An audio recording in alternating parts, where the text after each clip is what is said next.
दोस्तों प्रकरणનું નામ છે સ્થિત વિદ્યુત સ્થિતિમાન અને કેપેસિટન્સ। સ્થિત વિદ્યુત સ્થિતિમાન, આ વિદ્યુત સ્થિતિમાન એટલે V અને આ કેપેસિટન્સ કે જેને આપણે C વડે બતાવીશું। વિદ્યુત સ્થિતિમાન એટલે આમ તો સ્થિતિને માન, એને સ્થિતિમાન કહેવાય। આપણે વિદ્યુતના કિસ્સામાં વાતો કરવી છે તો સ્થિતિમાનની હું વાતો કરું એ પહેલા એક વ્યાખ્યા કરું, જેને બરોબર ધ્યાનથી સમજજો કે ભાઈ આ વિદ્યુત સ્થિતિમાન એ છે શું। એટલે ધારો કે તમે આવો એક ક્યુ કુલમ ધનવીજભાર લો છો, આ ક્યુ કુલમ એ ધનવીજભાર છે। એટલે વિદ્યુતભાર તમે લો એટલે વિદ્યુતભારની આસપાસ વિદ્યુત ક્ષેત્ર ઉદ્ભવે। વિદ્યુત ક્ષેત્રનું નિર્માણ વિદ્યુતભારને આભારી છે। ક્યુ કુલમ જેટલો ધનવીજભાર લેતા તેની આસપાસ વિદ્યુત ક્ષેત્રનું નિર્માણ થાય। આ વિદ્યુત ક્ષેત્ર છે દોસ્તો, એ વિદ્યુત ક્ષેત્ર હું આ દિશામાં આમ બતાવું, આમ વિદ્યુત ક્ષેત્ર ઉત્પન્ન કરે, એની મેં આ દિશા બતાવી। આ ક્યુ કુલમ ધનવીજભારથી આ જે અંતર છે એ અંતરે ઇન્ફાઇનાઇટ કહી દો। અનંત અંતરે વિદ્યુત સ્થિતિમાન દોસ્તો શૂન્ય હોય। ધોરણ 11 અનંત અંતરે ગુરુત્વીય સ્થિતિમાન શૂન્ય હોય। અનંત અંતરે ગુરુત્વાકર્ષી સ્થિતિ ઉર્જા પણ શૂન્ય હોય। હાલમાં એ વાતો છોડો, અનંત અંતરે વિદ્યુત સ્થિતિમાન શૂન્ય હોય। અનંત અંતરે ધારો કે આ કોઈ એક વીજભાર મૂક્યો છે અને એક વીજભાર એક ક્યુ કુલમ છે, એ ધનવીજભાર એક છે, એ પરીક્ષણ વિદ્યુતભાર। પરીક્ષણ એટલે ટેસ્ટ ચાર્જ, પરીક્ષણ વિદ્યુતભાર। તો અનંત અંતરે રહેલા આ જે ધન વિદ્યુતભાર છે એ ધનવીજભાર પર આ વીજભારને કારણે આ દિશામાં વિદ્યુતીય અપાકર્ષણ બળ લાગશે, અપાકર્ષી બળ। મારે આ વિદ્યુતભારને આ જે વિદ્યુત ક્ષેત્ર ઉત્પન્ન થયું છે એ વિદ્યુત ક્ષેત્રમાંના ધારો કે આ બિંદુ P પાસે લાવો છે, તો આ જે વિદ્યુત ક્ષેત્ર છે એ વિદ્યુત ક્ષેત્રની વિરુદ્ધ દિશામાં હું એના પર કંઈક બાહ્ય બળ લગાડીશ। એ બાહ્ય બળની અસર હેઠળ એ વિદ્યુતભારને હું અહીંયા P પર લાવ્યો। આ ક્યુ કુલમ ધનવીજભારને અનંત અંતરેથી આપેલા ક્ષેત્રમાંના બિંદુ P સુધી લઈ જવા માટે કરવું પડતું કાર્ય ધારો કે W1 છે। તો સાદી ભાષામાં એવું કહું કે Q1 વિદ્યુતભારને ક્યુ વીજભારને ક્ષેત્રમાંના બિંદુ P સુધી લાવવા માટે કરવું પડતું કાર્ય W1 હોય, તો એકમ વીજભારને બિંદુ P સુધી લાવવા માટે કરવું પડતું કાર્ય કેટલું હોય? ક્યુ કુલમ વીજભારને P બિંદુએ લાવવા માટે W1, તો એકમ વીજભારને લાવવા માટે કેટલું? તો આપણને મળે W1/Q। આ જે ગુણોત્તર છે એ ગુણોત્તર આ બિંદુ P પાસેનું વિદ્યુત સ્થિતિમાન આપે દોસ્તો। અનંત અંતરેથી એ જ ક્યુ કુલમ વીજભારને ધારો કે મારે અહીંયા બિંદુ Q પર લાવવો છે, તો એના માટે કરવું પડતું કાર્ય W2 છે। તો કરવું પડતું કાર્ય W2 હોય તો એકમ વીજભારને લાવવા માટે કેટલું કરવું પડે? તો કે કરવું પડે W2/Q। એને કહેવાય બિંદુ Q પાસેનું વિદ્યુત સ્થિતિમાન। એનો મતલબ એવો થયો કે વિદ્યુત સ્થિતિમાનનું એક વ્યાપક સૂત્ર આપણને મળે, V = W/Q। દોસ્તો આ W એટલે એનો એકમ જૂલ, Q એટલે કુલમ, એના પરથી લખાય આના પરથી વ્યાખ્યા આવી થાય If when this Q it's a 1 coulomb Now then this equal to this.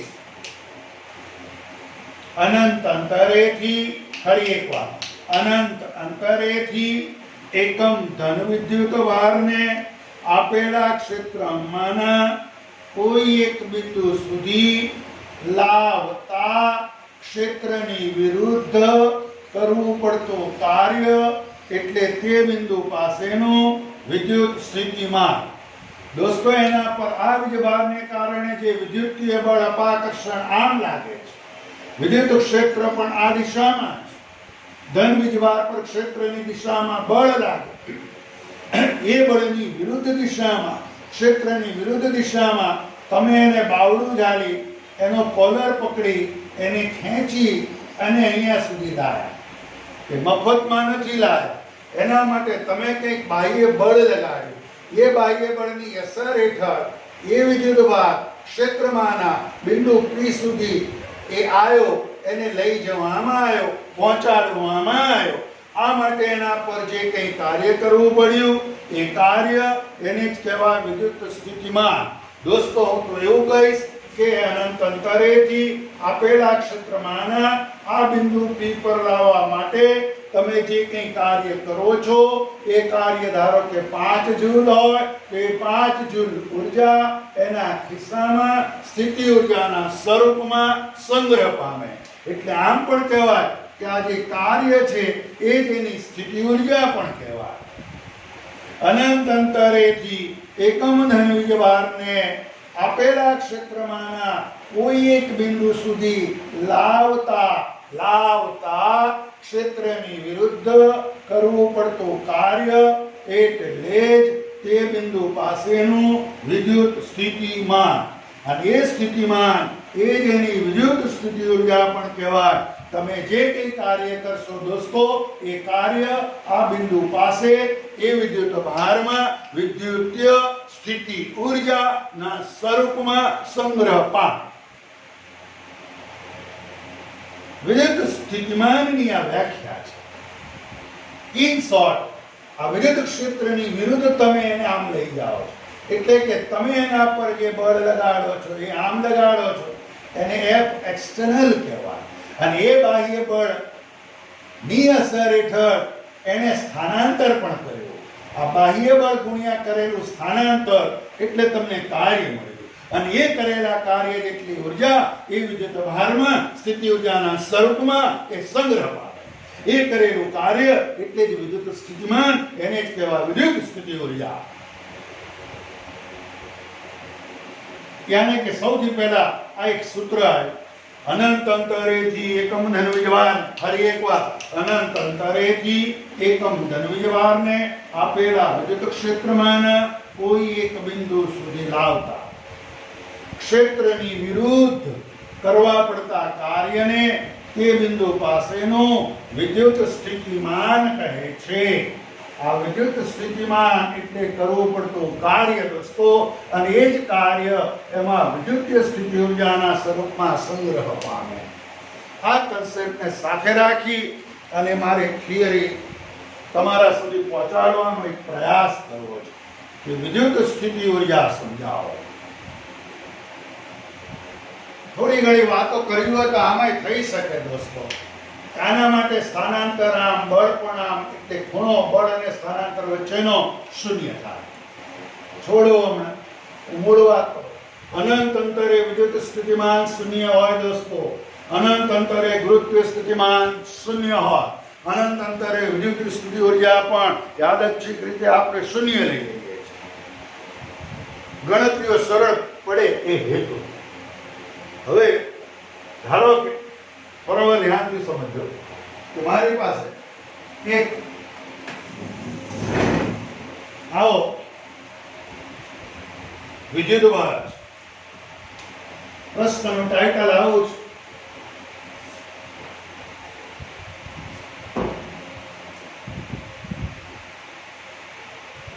વિદ્યુતીય સ્થિતિ ઉર્જા સમજાવો. અને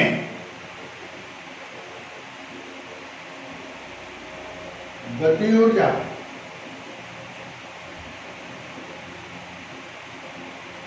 સ્થિતિ ઉર્જા સરવાળો અચળ રહે છે તેમ દર્શાવો. પહેલો જ પ્રશ્ન, નાવ લેસન ઇઝ સ્ટાર્ટ. વિદ્યુતીય સ્થિતિ ઉર્જા સમજાવો અને ગતિ ઉર્જા તથા સ્થિતિ ઉર્જાનો સરવાળો અચળ રહે છે તેવું દર્શાવો. તો ધારો સૌથી પહેલા હું અહીંયા એક કેપિટલ ક્યુ કુલમ જેટલો આ ધન વિદ્યુત ભાર લઈશ. એ ધન વિદ્યુત ભારને કારણે આ દિશામાં આ વિદ્યુત ક્ષેત્ર ઉત્પન્ન થાય. આ વિદ્યુત ક્ષેત્રમાંનું આ કોઈ એક બિંદુ દોસ્તો, આ બિંદુને હું R કહીશ. આ બિંદુએ રહેલો આ વિદ્યુત ભાર એ Q. આ Q એ પરીક્ષણ વિદ્યુત ભાર છે, એ ન ભૂલો. પરીક્ષણ વિદ્યુત ભાર ઇટ્સ ધ ટેસ્ટ ચાર્જ, મતલબ કે એનું મૂલ્ય ખૂબ નાનું, ઘણા નાના મૂલ્યનો, ખૂબ નાના મૂલ્યનો એક ક્યુ કુલમ ધન વીજભાર બિંદુ R પાસે, કેપિટલ ક્યુ કુલમ જેટલો ધન વીજભારથી ક્ષેત્ર ઉત્પન્ન થયું. ક્ષેત્રમાંનો બિંદુ R, આ બિંદુ R પાસે ક્યુ કુલમ જેટલો ધન વીજભાર છે. સ્વાભાવિક છે કે આ ક્યુ કુલમ જે ધન વીજભાર છે એ ધન વીજભાર વડે આ ધન વિદ્યુત ભાર પર આ દિશામાં બળ લાગશે. એને કહેવાય ઇલેક્ટ્રિક ફોર્સ, યાને કે વિદ્યુતીય અપાકર્ષણ બળ આમ લાગે છે. મારે આ વિદ્યુત ભારને આ ક્ષેત્રમાં આ બિંદુ P પર લાવવો છે. જો મારે એને બિંદુ P પર લાવવો હોય તો આ વિદ્યુત ભાર વડે આ વીજભાર પર જે વિદ્યુતીય બળ આ દિશામાં લાગે છે એટલા જ મૂલ્યનું આ વિરુદ્ધ દિશામાં હું બળ લગાડું. એટલા જ મૂલ્યનું એ બળ લગાડવાથી એ વિદ્યુત ભાર આ બિંદુ P પર એને હું લઈને આવું, બોચી પકડીને એનો કોલર પકડી ખેંચી અને લઈને આવું. પણ આ જે વિદ્યુતીય બળ લાગે એટલા જ મૂલ્યનું બળ હું આમ વિરુદ્ધ દિશામાં લગાડું છું, જેથી કરીને એવું કહેવાય કે એ વિદ્યુત ભાર છે એ જાળવીને યાને કે પ્રવેગ રહિત ગતિ કરાવી અને બિંદુ P પર એને લાવવામાં આવે છે. યાને કે હું એના પર જે બાહ્ય બળ લગાડીશ દોસ્તો, એ બાહ્ય બળ એ આ દિશામાં લગાડીશ, આ દિશા. અને એ બળને કહું એક્સટર્નલ બળ. જેટલું આ બળ એટલું જ આ લગાડું છું અને બાહ્ય બળની અસર હેઠળ એનો કોલર પકડી એને ખેંચી અને અહીંયા બિંદુ P પર લાવું છું. જાળવીને લાવું છું, મતલબ કે પ્રવેગ રહિત ગતિ કરાવી અને હું એને બિંદુ P સુધી લઈ જાઉં છું. એના પર બાહ્ય બળ લગાડી, બાહ્ય બળની અસર હેઠળ એને સ્થાનાંતર પણ કર્યું. લગાડેલું બાહ્ય બળ ગુણ્યા સ્થાનાંતર એટલે કાર્ય મળે. જે કંઈ કાર્ય થયું એ કાર્ય આ બિંદુ P પાસે એ વિદ્યુત ભાર જે છે વિદ્યુત ભાર ના ખિસ્સામાં સ્થિતિ ઉર્જાના સ્વરૂપમાં સંગ્રહ પામ. ફરીવાર બાહ્ય બળની અસર હેઠળ પરીક્ષણ વિદ્યુત ભારને જાળવીને પ્રવેગ રહિત ગતિ કરાવી બિંદુ P પાસે લાવવા માટે કરવું પડતું કાર્ય એ વિદ્યુત ભારના ખિસ્સામાં વિદ્યુતીય સ્થિતિ ઉર્જાના સ્વરૂપમાં સંગ્રહ પામે. હવે હું એમ કહીશ, આને લખવું હોય તો આ રીતે લખાય. આકૃતિમાં દર્શાવ્યા મુજબ ક્યુ કુલમ ધન વીજભાર વડે ઉદ્ભવતું વિદ્યુત ક્ષેત્ર E છે. બીજો મુદ્દો પરીક્ષણ વિદ્યુત ભાર આ રીતે પરીક્ષણ વિદ્યુત ભાર Q જે છે એ Q ને આ Q ને કેપિટલ Q વડે લાગતા અપાકર્ષી બળ F ની વિરુદ્ધ P પર લાવવામાં આવે છે.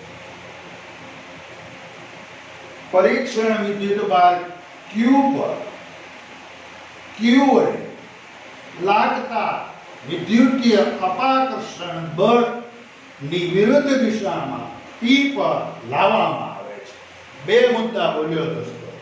Q કુલમ ધનવીજભારને કારણે ઉદ્ભવતું વિદ્યુત ક્ષેત્ર સદિશ E છે. નંબર 2, પરીક્ષણ વિદ્યુતભાર Q ને વિદ્યુતીય અપાકર્ષણ બળ F ની વિરુદ્ધ દિશામાં બિંદુ P પર લાવવામાં આવે છે. નંબર 3, પરીક્ષણ વિદ્યુતભાર Q એટલો બધો નાનો છે કે જેથી તેની કોઈ જ અસર કેપિટલ Q પર થતી નથી. યાની કે આ Q જે છે એ કેપિટલ Q પર કોઈ ખલેલ પહોંચાડતો નથી. યાની કે આ પરીક્ષણ વિદ્યુતભારને તમે પસંદ કર્યો એ વિદ્યુતભારની કેપિટલ Q વિદ્યુતભાર પર કોઈ અસર છે નહીં. ગણતરી સરળ બને એ હેતુથી દોસ્તો. નંબર 3, આ Q કુલમ પરીક્ષણ ધન વિદ્યુતભાર પર લાગતું જે બાહ્ય બળ છે દોસ્તો, એ બાહ્ય બળ કે જેને હું સદિશ F એક્સટર્નલ કહું, અને એ Q કુલમ ધન વિદ્યુતભાર પર લાગતું જે વિદ્યુત બળ છે એ વિદ્યુત બળ સદિશ F. દોસ્તો આ બાહ્ય બળ F external is equal to minus સદિશ F. યાની કે આ બાહ્ય બળ F એક્સટર્નલ એ વિદ્યુત બળ F ની વિરુદ્ધ દિશામાં છે. યાની કે બાહ્ય બળ એ વિદ્યુતીય બળની વિરુદ્ધ દિશામાં છે. અહીં આ બંને બળો સમાન મૂલ્યના છે, માટે વિદ્યુતભાર Q પર લાગતું પરિણામી બળ એ પરિણામી બળ શૂન્ય છે, જેને કારણે આ બિંદુવત વીજભાર Q કે જે R થી P પર પ્રવેગ રહિત ગતિ કરાવી અને લઈ જવામાં આવે છે. વિદ્યુત ભારને R થી P બિંદુએ પ્રવેગ રહિત ગતિ કરાવી અને લઈ જવામાં આવે. 5 મુદ્દો. કેપિટલ Q ને કારણે ઉદ્ભવતું ક્ષેત્ર E છે. પરીક્ષણ વિદ્યુતભાર પર લાગતા વિદ્યુતીય બળ ની વિરુદ્ધ દિશામાં R થી P પર લઈ જવામાં આવે છે. પરીક્ષણ વિદ્યુતભાર Q એટલો બધો નાનો છે કે જેની કેપિટલ Q પર કોઈ અસર છે નહીં. પરીક્ષણ વિદ્યુતભાર પર લાગતું બાહ્ય બળ F એક્સટર્નલ અને વિદ્યુતીય બળ સદિશ F બંને બળો કેવી દિશામાં? તો વિરુદ્ધ દિશામાં. આ પરીક્ષણ વિદ્યુતભાર પર લાગતું પરિણામી બળ શૂન્ય કે જેને કારણે એ વિદ્યુતભારને પ્રવેગ રહિત ગતિ કરાવી R થી P સુધી લઈ જવામાં આવે છે. રસપ્રદ વાત એ છે દોસ્તો, મેં તમને હમણાં જ કીધું કે તમે બાહ્ય બળની અસર હેઠળ એને બાવડું ઝાલી કોલર પકડી અને P બિંદુ સુધી લાવ્યા. આ માટે તમે જે પરસેવો પાડ્યો, તમે જે કંઈ ઉર્જા ખર્ચ, જે કંઈ કાર્ય કર્યું, એ કાર્ય એ વીજભારમાં એ બિંદુ P પાસે વિદ્યુતીય સ્થિતિ ઉર્જાના સ્વરૂપમાં સંગ્રહ પામે છે. યાની કે બિંદુ P પાસે વિદ્યુતીય સ્થિતિ ઉર્જાના સ્વરૂપમાં સંગ્રહ પામે. Q વીજભાર બિંદુ P પાસે વિદ્યુતીય સ્થિતિ ઉર્જા ધરાવે છે.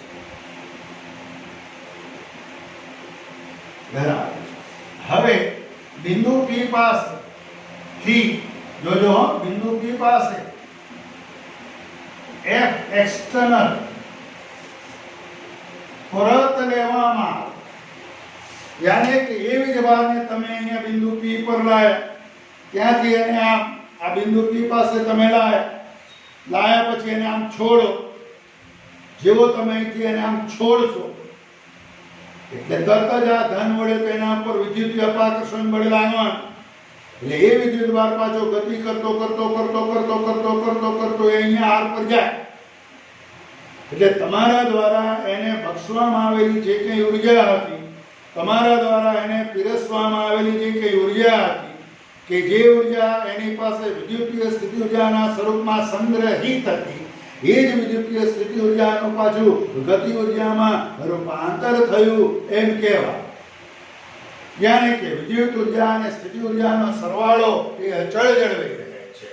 તમે એને અહીંયા r થી p પર લઈ જવા માટે જે કંઈ કાર્ય કર્યું, જે કંઈ ઉર્જા ખર્ચી, એ ઉર્જા એ વિદ્યુતભારમાં વિદ્યુતીય સ્થિતિ ઉર્જાના સ્વરૂપમાં સંગ્રહ પામે છે.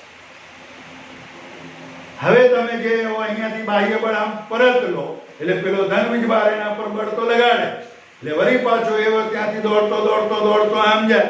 એટલે કે તમારા દ્વારા સપ્લાય કરવામાં આવેલી જે ઉર્જા હતી, કે જે વિદ્યુત સ્થિતિ ઉર્જાના સ્વરૂપમાં એની પાસે હતી, એ વિદ્યુત સ્થિતિ ઉર્જાનું ગતિ ઉર્જામાં રૂપાંતર થયું. આ વિદ્યુત ઉર્જા અને સ્થિતિ ઉર્જાનો સરવાળો એ અચળ રહે છે કેમ કહેવાય. એટલે અહીંયા જ્યારે આવે ત્યારે પાછી જૈસે થેની સ્થિતિ થાય. આ સરસની બળની વાતો, જૈસે થેની સ્થિતિ એટલે કે હવે હું વાત કરીશ કે આ બાહ્ય બળ તમે લગાડ્યું એની અસર હેઠળ એને અહીંયા P બિંદુ સુધી તમે લાવ્યા.